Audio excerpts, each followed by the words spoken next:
Muy buenas a todos y bienvenidos al Peso de la Historia, la sección del canal del podcast Buzzer Beater que tenéis en YouTube, en el cual repasamos cada semana algo de lo que nos ha dejado la mejor liga de baloncesto del mundo a lo largo de su historia. Ya sabéis, el sábado tenéis la pildorita de Carmelo Palacios, el martes el programa de Buzzer Beater y los jueves la lección de historia que voy a intentar se os haga lo más amena posible. En esta entrega voy a hacer algo que tenía muchas ganas de hacer y que por una cuestión de tiempo y forma no había podido encajar en el podcast, en Buzzer Beater, y es un redraft. Me gustan los redraft y voy a intentar que cada X tiempo podamos hacer alguno por aquí, en este espacio, en este canal de YouTube. Ya sabéis que si os gusta el contenido, le podéis dar un like, un comentario y sobre todo suscribiros, que se agradece muchísimo. Y vamos a empezar con el redraft del año 1996, uno de los mejores en toda la historia. Así que comenzamos ya. El formato va a ser muy sencillo. Vamos a ir del pick número 30 al número 1. En los 15 primeros iremos de una manera más ligerita y en los últimos 15 jugadores con un peso mucho mayor en la historia de la NBA nos pararemos un poquito más. Vamos allá. En el pick número 30 de aquel draft de 1996, los Houston Rockets eligieron a Otella Harrington. Pero en el número 30, yo en mi redraft tengo a Todd Fuller, un jugador que fue elegido con el pick número 11 por los Golden State Warriors, que estuvo 5 años únicamente en la liga, que no hizo absolutamente nada, un pívot blanco y procedente de la Universidad de North Carolina State. El número 29, los Chicago Bulls eligieron a Travis Knight, y hasta ese número 29 yo creo que debió caer Mark Pope, que fue el número 52, elegido por Indiana Pacers, un ala pivot que en 153 partidos no llegó ni tan siquiera a 2 puntos por encuentro. En el número 28, los Hawks eligieron a Priest Lauderdale, y en el número 28, para mí debió ser elegido Randy Livingston, un jugador que fue el número 42 de aquel draft, elegido por los Houston Rockets, pero que ya jugó 11 años en la liga. Es decir, en este pick 28 de un redraft ya nos encontramos con un jugador que estuvo más de una década en la liga, por lo tanto cobra la pensión de jubilación de la NBA, y es impresionante que en una camada tenga hasta 28 jugadores con un peso relativamente importante en la NBA, pero este del 96 es que fue un draft buenísimo. Vamos con el número 27, donde Orlando eligió a Brian Evans, y yo creo que en este 27 debió ser elegido Jeff McInnis, que cayó hasta el número 37 por los Denver Nuggets, un base rápido, delgadito, buen anotador y que hizo sus mejores años en Los Ángeles Clippers. Estuvo 11 temporadas en la NBA. En número 26, los Detroit Pistons eligieron a Jerome Williams, aunque yo creo que el número 26 de aquel draft debió ser Mookie Norris, que fue el número 33 y que hizo sus mejores años en Houston Rockets. Un base bajito, con el pelo afro, muy descarado y eminentemente anotador. El número 25, Utah Jazz eligió a Martin Marsep, y yo creo que en ese 25 debió ser elegido Otella Harrington. Como os he comentado, era el número 30, fue el 30 por los Houston Rockets, que fue un pívot procedente de la Universidad de Georgetown, bajito para los pivots que iban saliendo de aquella universidad, no llegaba a 2'10", y que hizo buenos años en la NBA, principalmente en Houston y en Nueva York, y que estuvo 12 temporadas en la liga.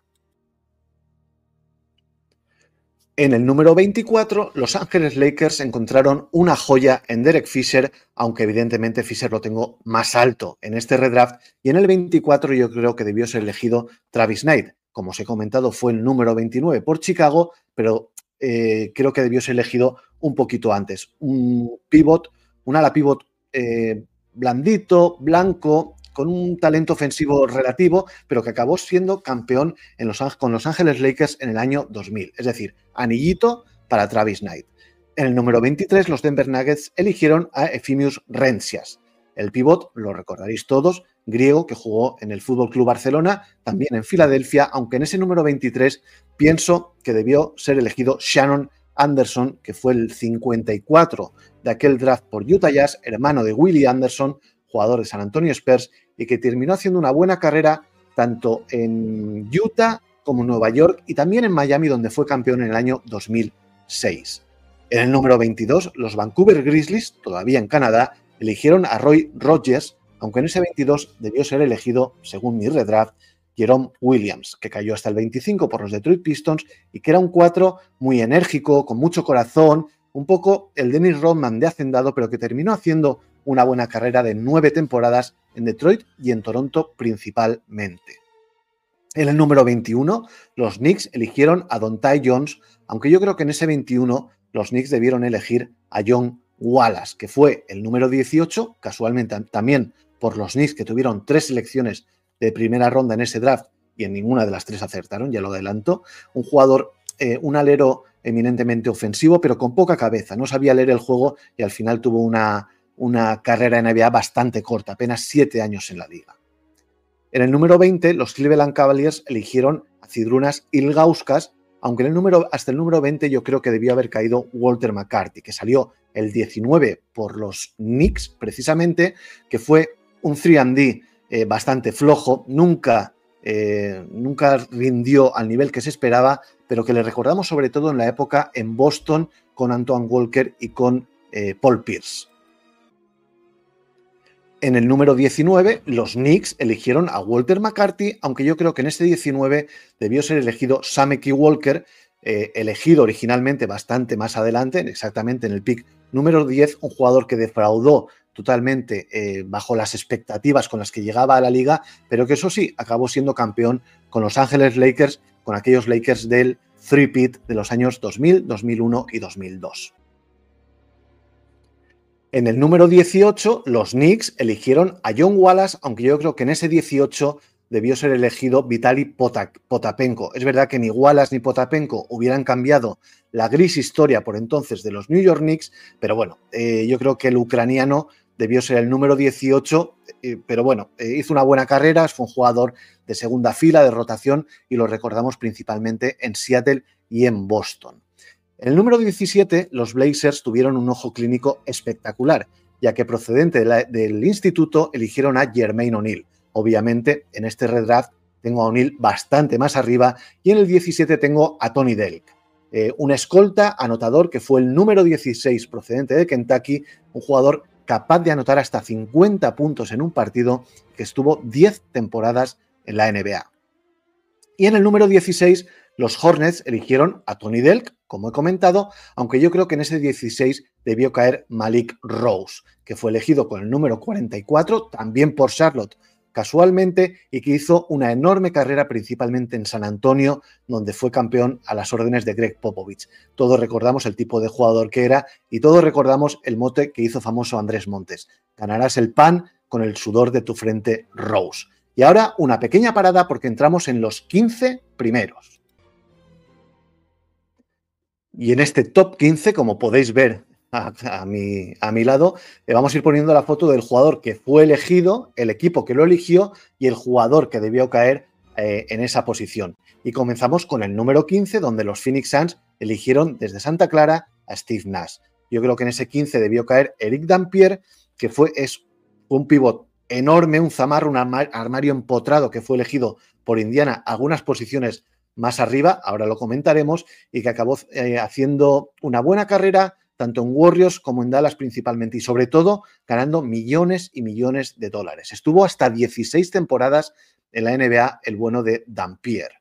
En la posición número 14, los Sacramento Kings eligieron a Peja Stojakovic, aunque yo creo que en ese 14 debió ser elegido Lawrence Enright, también elegido más arriba que Stojakovic, exactamente en el número 7, que llegó con una fama tremenda a la NBA desde la Universidad de Memphis y que tuvo una carrera respetable sin más. Buenos años en Atlanta, buenos años en Memphis y poquito más para Lawrence Enright, que debió ser jugador de Sacramento Kings. Vamos con la posición número 13, la madre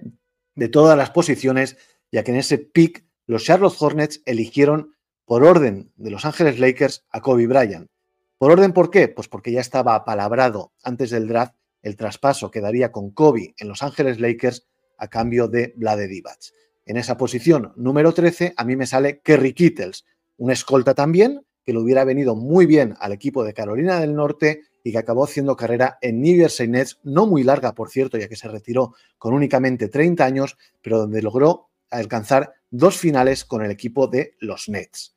Vamos ahora a la posición número 12, donde los Cleveland Cavaliers eligieron a Vitaly Potapenko y donde yo creo que debieron haber elegido a un jugador que fue seleccionado con el número 24, debió haber ganado 12 posiciones, el bueno de Derek Fisher, que hizo carrera en Los Ángeles Lakers, donde es un icono, donde fue capitán y acabó ganando hasta 5 anillos de campeón, el bueno de Derek Fisher. En el número 11 vamos con una de las grandes cagadas de este draft y es esta de los Golden State Warriors, ya que eligieron a Todd Fuller y dejaron pasar a Zydrunas Ilgauskas, que fue el número 20, un jugador que hizo muchísima carrera en la NBA, compañero de fatigas de LeBron James, que fue All-Star y que acabó jugando incluso las finales del año 2007 con los Cleveland Cavaliers, un jugador de cristal, pero un jugador, un pívot muy grande y que acabó haciendo una muy buena carrera en la NBA. Vamos ahora con el número 10 de este draft de 1996, donde los Pacers eligieron a Eric Dampier, del que hemos hablado antes, y donde yo creo que debió caer Antoine Walker, el soldado universal, que hizo carrera en los Boston Celtics, que fue campeón con Miami Heat en el año 2006, un jugador que hacía absolutamente de todo, un jugador que despertaba amor y odio prácticamente a partes iguales, pero que yo creo que debió ser elegido por Indiana y haber hecho carrera en los Pacers. Vamos ahora con el pick número 9, donde los Dallas Mavericks también cometieron un error eligiendo a Samaki Walker, cuando en ese puesto yo creo que debió haber caído Marcus Camby, originalmente el pick número 2 de aquel draft, el ancla defensivo de los Knicks y de los Denver Nuggets durante muchísimos años, que jugó 17 temporadas a buen nivel en la NBA, pero que no debió ser ni muchísimos menos el 2 del draft original.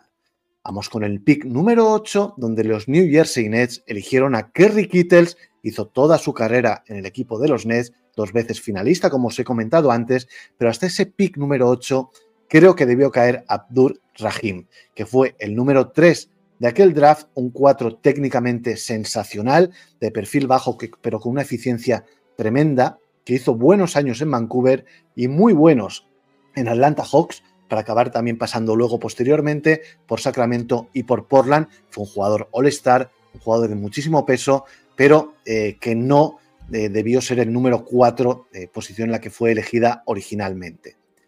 Vamos con el pick número 7, donde los Ángeles Clippers también se equivocaron, eligiendo a Lawrence Wright. Es verdad que venía con una fama tremenda desde la universidad, pero en ese pick número 7 debió ser elegido Peja Stojakovic, el jugador serbio elegido por Sacramento Kings. En los Kings hizo la mayor parte de su carrera, un tirador a larga distancia sensacional, campeón del concurso de triples con muchísimo peso en la historia de la NBA, ganador del concurso de triples, como he comentado, All-Star y campeón en el año 2011, aunque con un papel ya residual con los Dallas Mavericks. Un jugador fabuloso, Stojakovic. Y vamos con la posición número 6, donde los Boston Celtics eligieron a Antoine Walker. Y hasta ese pick número 6 creo que debió haber caído Stephen Marbury. De verdad que no pega nada la filosofía de lo que es Boston Celtics con la filosofía de juego de Stephen Marbury, un jugador anotador, chupón, ególatra, pero que bueno, que acabó haciendo una buena carrera en la NBA, fue All-Star, fue un jugador All-NBA también, y la verdad es que poco se puede decir de Marbury, simplemente que no hizo a sus equipos mejores o todo lo bueno que debió haber hecho un jugador con tantísimo pedigrí como el que tenía Stephen Marbury. Vamos ahora con la posición número 5, donde los Minnesota Timberwolves eligieron a Ray Allen para posteriormente traspasarlo a Milwaukee a cambio de Marbury, y donde yo creo que debió ser elegido Jermaine O'Neal, un pívot que llegó directamente del instituto, fortísimo, con buenos movimientos ofensivos y que hizo carrera principalmente en Indiana, donde se ha convertido en uno de los mejores jugadores en la historia de esta histórica franquicia, valga la redundancia, y luego posteriormente acabó su carrera en Miami, sus últimos coletazos en Boston y protagonista de uno de los episodios más negros en la historia de la NBA, como fue aquella pelea en el Palace de Detroit. Vamos ahora, encaramos ya las 4 últimas posiciones, y es que en la posición número 4 los Milwaukee Bucks,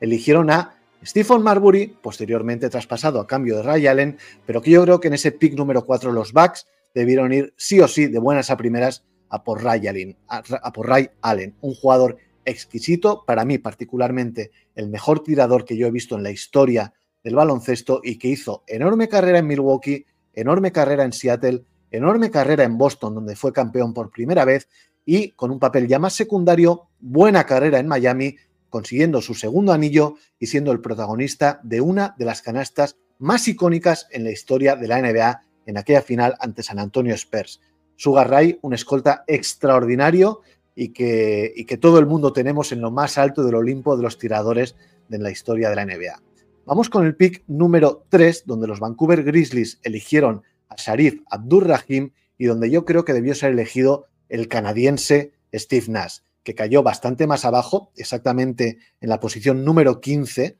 y que yo creo que esta posición número 3 se adecua más a lo que fue Nash en la historia de la NBA. Un jugador extraordinario que rompió moldes con su explosión a primeros del siglo XXI en los Phoenix Suns, que marcó una época, que fue 2 veces MVP de la temporada regular y que yo creo que debió iniciar su carrera en su país natal, en Canadá y concretamente en Vancouver.